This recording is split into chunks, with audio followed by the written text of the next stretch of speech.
Hey Facebook fam, friends, lovelies, those who have been harassing me the past few days. I'm just gonna pop on here for hopefully a few minutes and just clear some things up and ask y'all for some unity. Lord knows brevity is not my strong suit, so hopefully I won't go on a tangent. I just want to address a few things surrounding Jeremiah Ayabusi's GoFundMe page. I am married to Jeremiah's father. I do not consider myself Jeremiah's stepmother because I came into his life when he was 15, and that is the age of maturation. And Jeremiah had been raised when I came into the picture, so I don't claim this title of stepmother or bonus mom or anything like that. He was fully formed when I came into the picture, but I am here in the home with him every day, and his sister Isabella, whom I do consider to be her stepmother because I came into her life when she was 9.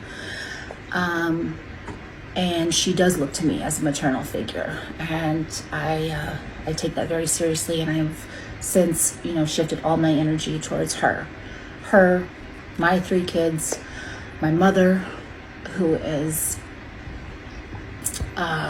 experiencing some serious medical issues. Anyway, like I said, brevity is not my strongest. I'm going to go back.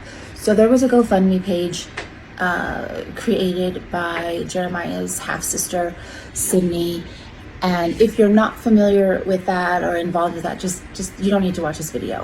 But I just want to address some things surrounding that. That GoFundMe page was created without the consent, without the support, without the permission of Jeremiah's father, my husband, and myself.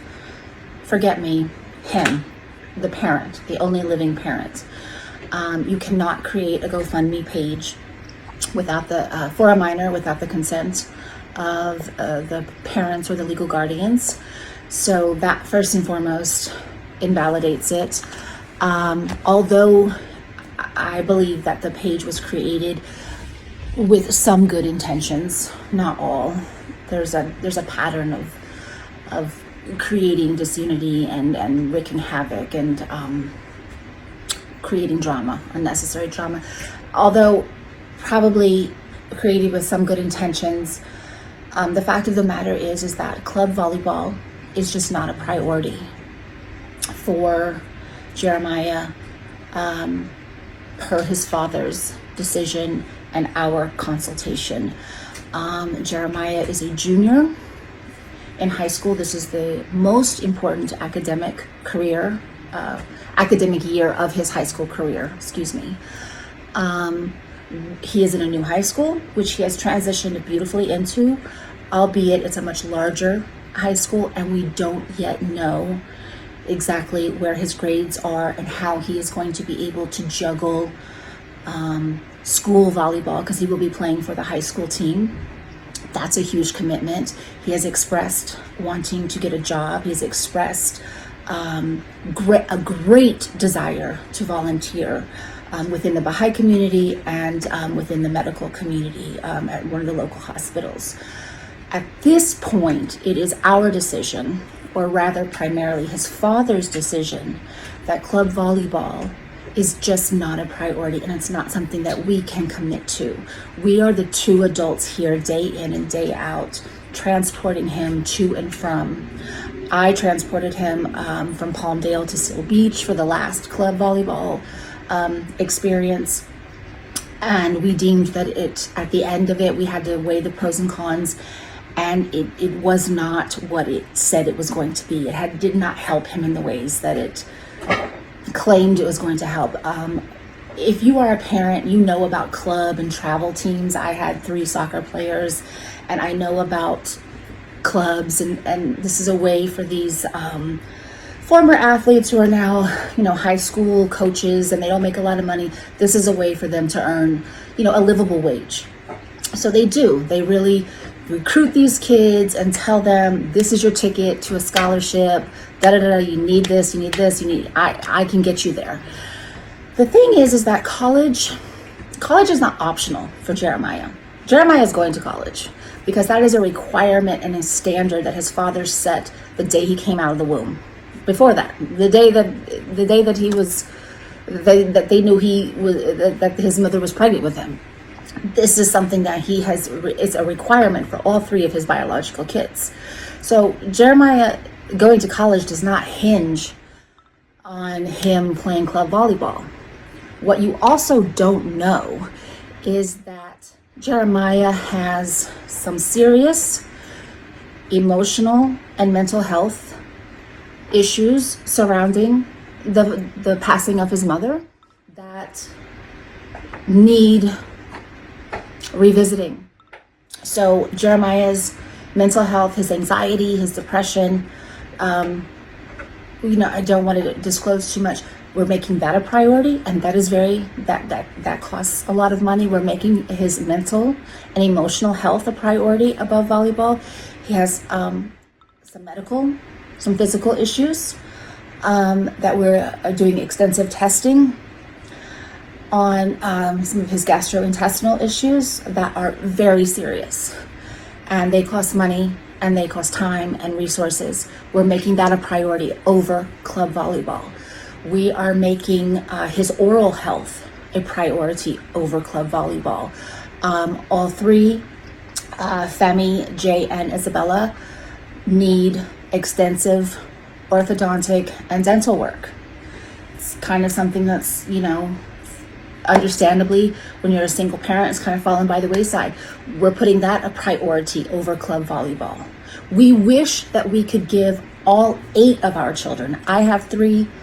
Olu comes in with 5. Most of them are grown. 6 out of the 8 are grown, but we still help and support financially all 8 of them in any way that we can. And we wish that we could do it all for all 8 of them, but we just can't. So if you're a parent, you know that you have to prioritize certain things.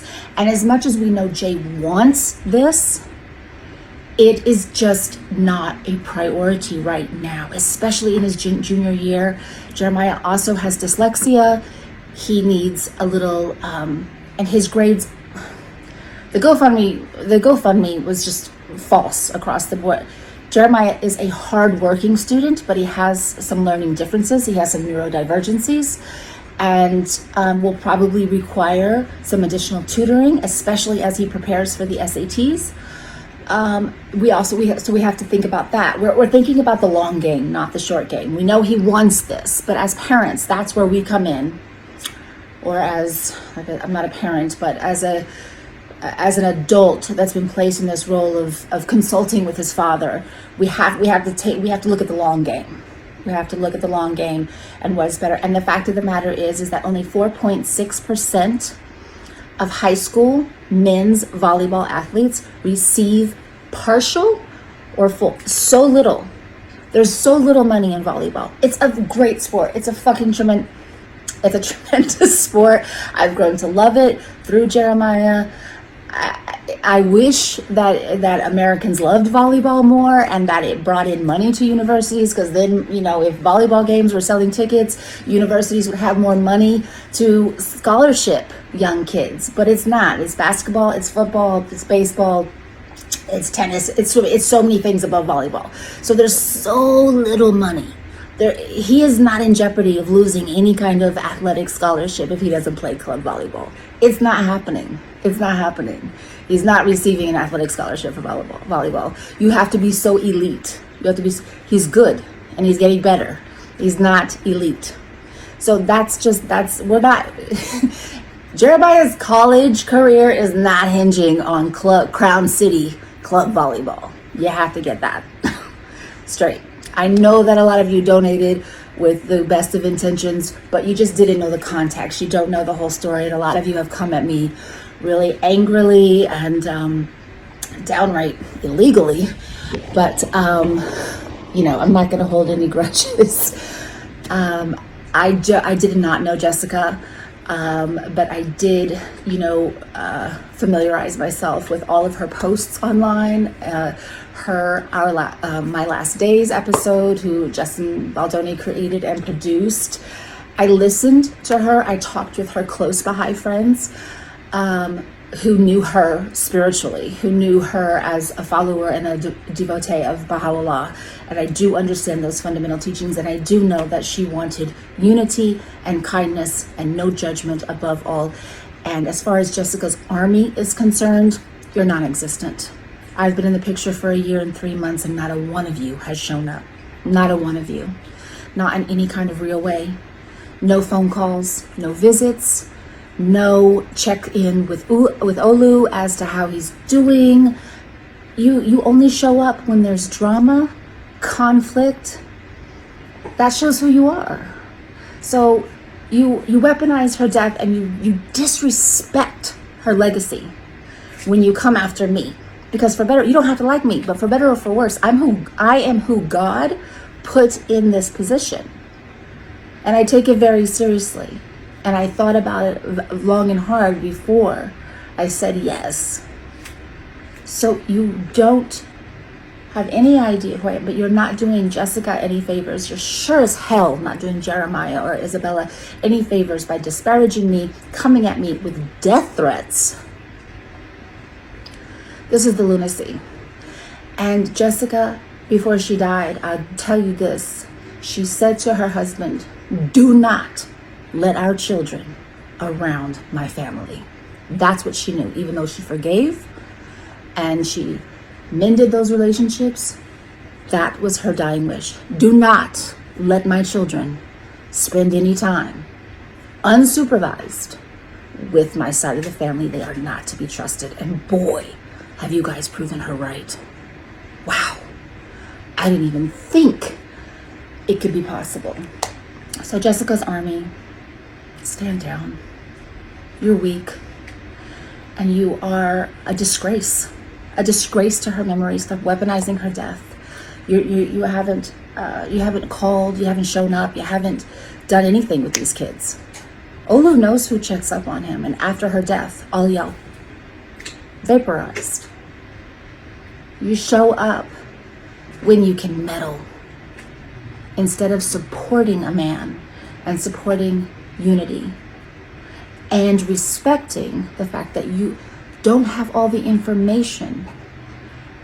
And the best thing that you can do to honor her legacy is to respect and support their father in his decisions, even if you don't always agree with them, because you have to know that you don't have all the information. You're not in his shoes every day.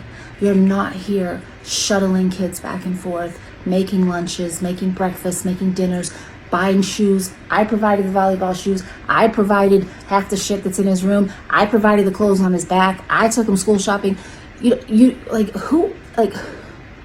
Really? You think because you donate a little bit of money on a GoFundMe that's showing up? Jessica said on the episode of My Last Days, look out for my kids. Keep an eye on my kids. Y'all have let her down.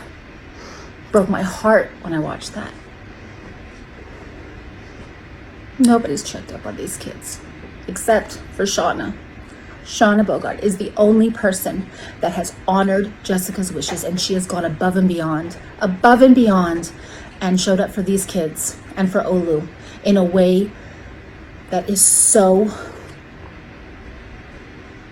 pure, without agenda, just from the goodness, kindness, love. And she would never disrespect me. She would never disrespect Olu. She comes in a spirit of unity, of honesty, of generosity. She comes in a Christ-like manner. And y'all come threatening my life and harassing and terrorizing me. I feel so sorry for you. I feel so sorry for Isabella and Jeremiah that they are under the influence of such despicable behavior. So mind your business.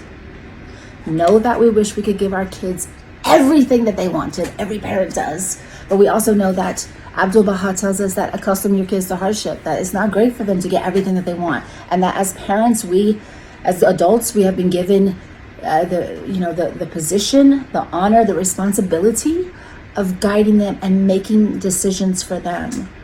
Jeremiah he's 16.